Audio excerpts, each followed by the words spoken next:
Hey guys, Ramesh here. Welcome back to my YouTube channel. In previous video, we have discussed some important Java string interview questions and answers. Well, in this video, we are going to discuss few very important Java string tricky interview coding questions. Alright, we are going to discuss coding questions on Java string handling. Okay, and these very important coding questions have been asked in many interviews, guys. And you may get this kind of questions usually in a written test or in coding technical round. Alright, so basically you will get a question like you will get a code snippet and you need to find the output of this code snippet or a simple program, and you need to explain the program or the output. Or sometime in written test you will get this question or this code snippet and you will get multiple choice questions and you need to choose the output of this program. Okay, so basically we will see 10 coding questions on Java string handling in this video. Alright, so what I'm gonna do is I'm gonna execute these code snippets in ID, and I will explain you the output and what does this code snippet do. Okay, so first question is, what will be the output of this program? Well, let me quickly copy this program and let me execute in the ID and let me explain you. Okay, in this way you will get a more idea. Well, here I have a class main method. Within a main method, this is the code snippet. Well, if you look at the code snippet over here, string s1 equal to hello. Well, here we have created a string object using string literal. So whenever we create a string object using string literal, that string object will be stored in a string constant full. Well, I'm going to write a comment over here, string constant full. And here we have created an object of the string using new keyword, and this object will be stored in a heap memory. Okay, and again here s3 object we have created using string literal, so this will be stored in a string constant full. Okay, great. Now here look at here if condition s1 equal to s2. So before understanding this, we need to understand the difference between equal to operator and equals method. Okay, so equal to operator, basically it checks whether these two objects are, reference variables are pointing to the same object or not. Okay, so basically equal to operator is used to check the address location or the memory location, whether s1 and s2 both are pointing to the same memory location or not. Alright, so in this case s1 equal to s2, so both are pointing to different location, because s1 is created using string literal, which is there in string constant full. s2 is created using new keyword and it is there in a heap memory.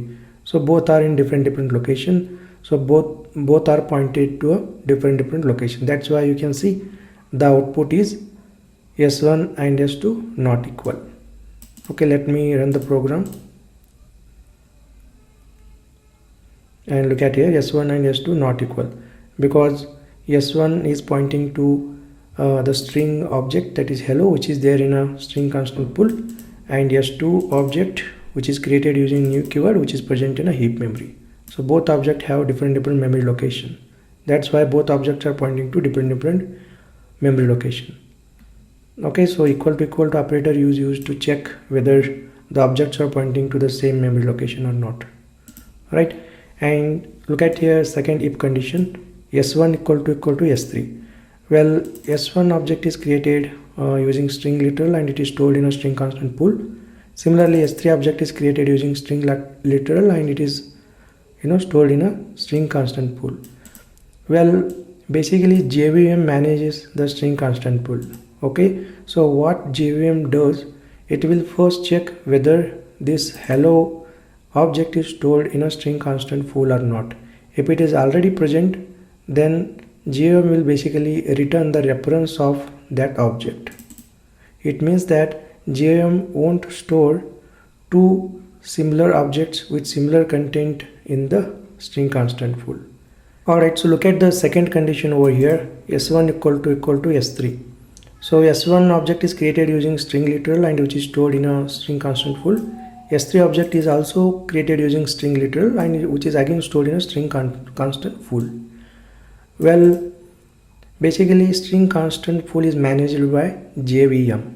So JVM basically, it will check whether the string is present in string constant full or not.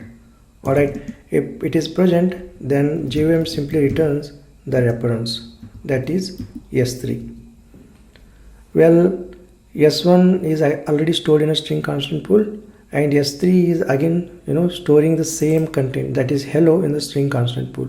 But JVM will already check that hello is already present, right? That's why JVM, what it will do, it will just point this S3 to the hello. It won't store hello string again in the string constant pool. Only one occurrence of this object is kept inside string constant full. Alright, it means that S1 and S3 both are pointing to the hello. And here we are using equal to operator to check the reference variables. Both are equal or both are pointing to the same object or not. So in this case, S1 and S3 are pointing to the same object. That's why you can see S1 and S3 are equal. Okay, here is the output. S1 and S3 are equal. Right. Now let us see one more very important thing here is S1 equals to S2. Well, here look at here we are using equals method. Okay, let me use equals method over here also, equals S3. Alright, so let me run the program first, and there we go. So look at here, we have created three string objects, right? S1 equal to hello, S2 equal to new string hello, S3 equal to string. Well, all of these three string objects have the same content, like hello, hello, hello.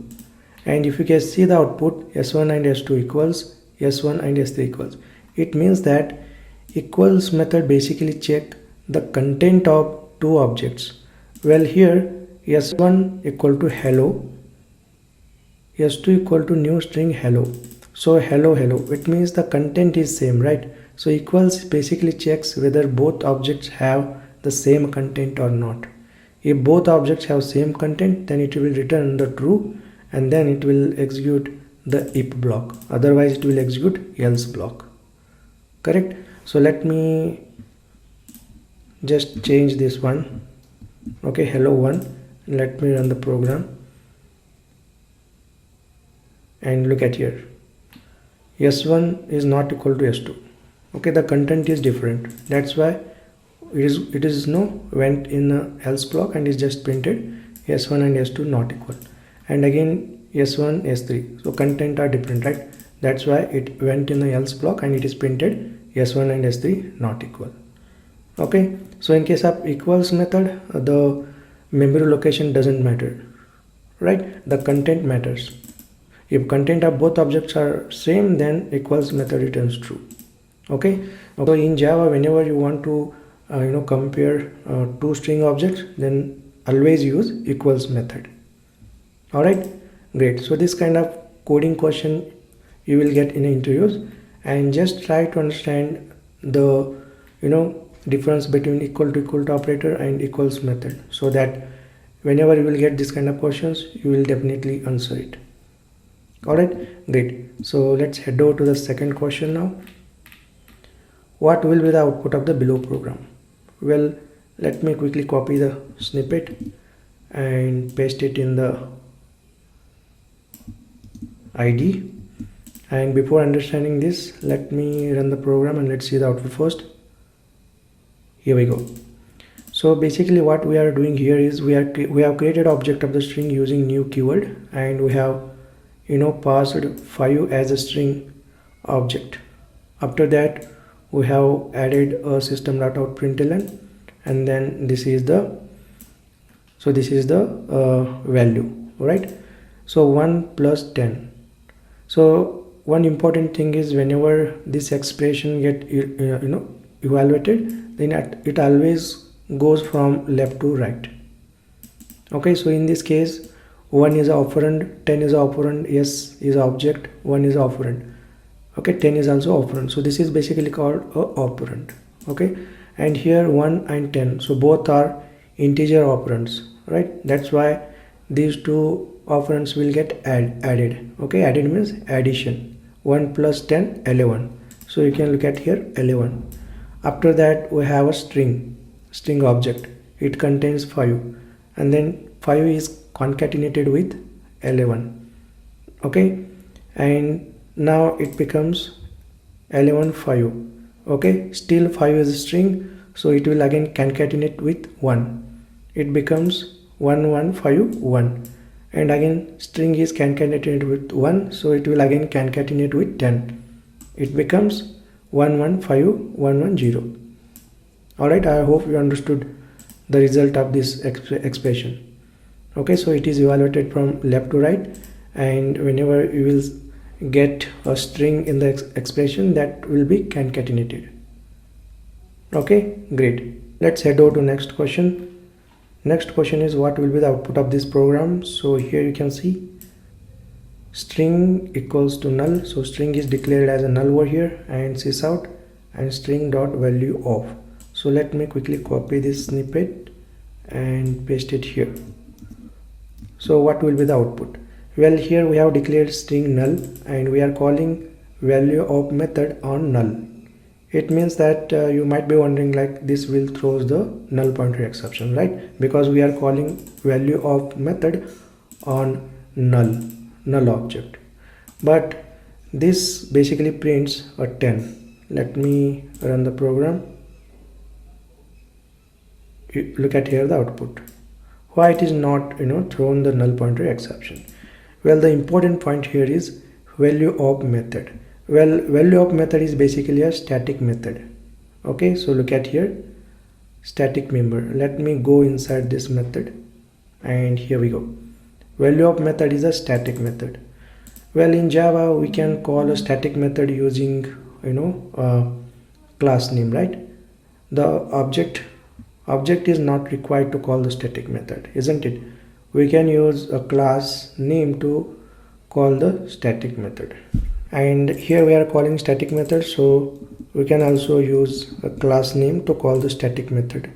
If I run this program, it gives the same result, 10. Alright, you might get other similar questions, like instead of value of method you will get other static methods. Okay, so make sure that whenever you invoke static method on null reference, that will get successfully compiled, and that will produce the output. It won't throw the null pointer exception. Okay, great. Let's head over to the next question. Next question is what will be the output of below program. Well, let me copy this code snippet again. Let me go inside IntelliJ IDEA and paste it here, and now let me run the program first, and then I will understand. It returned false. Okay, so let's understand the program code snippet now. String s1 equal to abc. Well, this is the string object which is created using string literal, and this is the string buffer class object, and s1 is passed to string buffer constructor, and here is system.out.println s1 equals to s2. Well, equals method is invoked on s1. s1 is nothing but a string object. Okay, so this returns false, because if you can check the logic inside equals method, here this object is checking here as an instance of with a string. If this object is not an instance of string, then it will skip this if block, and it will come here and it will return false, right? So that is what the output. Well, here you can see s1 dot equals s2. s2 is nothing but string buffer object, and in equals method here comes a string buffer object, and string buffer object is not an instance of string. That's why this if block will get skipped, and it will come here and it will return the false, right? That is what we can see the output. Okay, I hope you understood the code snippet and why equals method return the false over here, because equals method internally check whether the instance we have passed is instance of string or not. If it is not, then this condition fail and then it will return false. Okay, great. It's a very important question, guys. Let's head over to next question.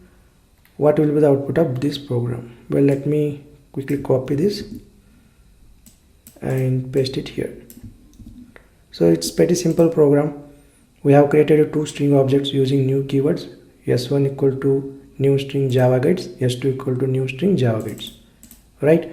And system.out println s1 equal to s2. So look at here will be the confusion. s1 equal to s2, we are using assignment operator and we are just assigning s2 to s1. It means s1 will be printed here. So let me run the program and you can able to see the output java guides. Okay, we have just assigned s2 object to s1. Okay, just don't get confused with equal to operator over here. Okay, we are using assignment operator in this code snippet. That's why the output is java guides. Right? Great. Let's head over to next interview question. What is the output of the following program? So let me again copy this code snippet, paste it here, and then we'll understand. Let me run the program first. Okay, it returned true.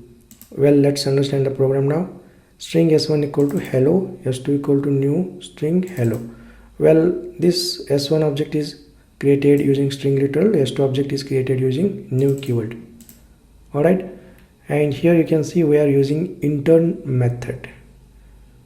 Alright, so basically the use of intern method is it will move the object from heap memory to string constant pool. Well, let me write the comment over here. So whenever we create an object of the string using new keyword, it will store in a heap memory, right? Heap memory, and this object will be stored in a string constant pool because we have created a string object s1 using string literal. Well, what intern method do is it will move the object hello from heap memory to string constant pool, from heap to string constant pool. Alright, now s1 is pointing to hello string. Okay, so using intern method we have moved this hello object from heap memory to string constant pool. Alright, and then if you can see the content of s1 is also hello. Hello is already present in string constant pool, but here we are again storing the hello in the string constant pool by using intern method. But what JVM does is it will first check whether the same string is exist in string constant pool or not. Okay, if it is not exist, then only it will add. Otherwise, what JVM does, it will return the reference. Okay, it will point this s2 to the hello and it will return s2.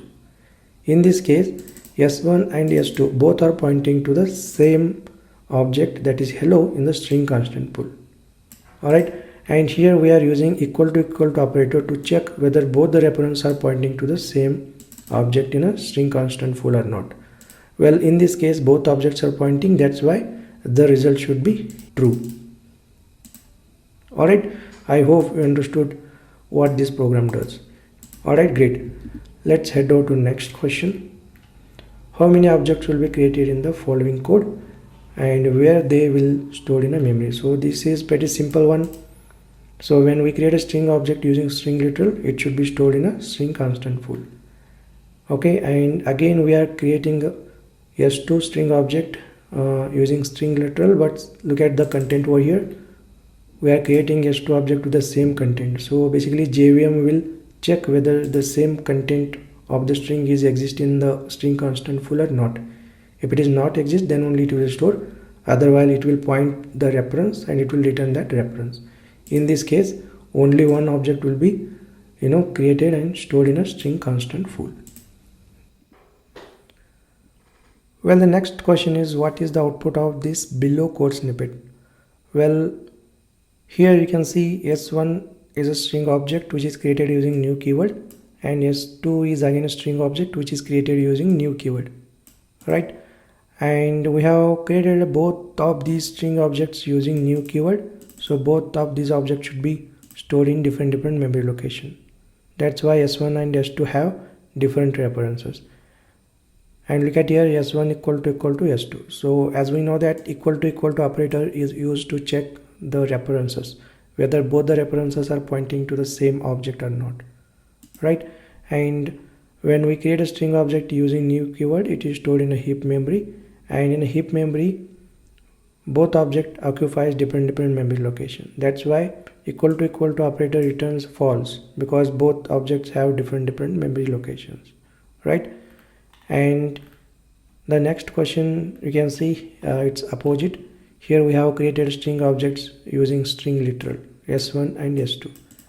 So in this case, s1 and s2 both string objects are created using string literal. So when we create a string object using string literal, it will be stored in a string constant pool, right? And JVM will basically manages the string constant pool. So JVM will check whether Java guides string is already present in a string constant pool or not. If it is present, then it will simply point s2 to that object and it will return s2 object, s2 reference variable, right? In this case, s1 and s2 both are pointing to the same object in the string constant pool. Okay, and here you can see s1 equal to s2. So this should return true because both s1 and s2 pointing to the same object in the string constant pool. Alright, so this code snippet prints output as a true because we have created both string objects using string literals and both of them are part of string constant pool. That's why it printed true. Alright, so these are the few coding interview questions that you will get in written test or coding technical rounds. Okay, so just have a look into these Java string trick interview coding questions whenever you will prepare for the interviews. Alright, I hope you got an idea what kind of coding questions you will get in interviews. Alright, so let me know if you have any suggestions or if you have any queries in a comment section below. And this is the blog post I have written and published on my blog website, so I will provide a link of this blog post in a video description so that you can take this blog post as your reference. Alright guys, thanks for watching. I will see you in the next video.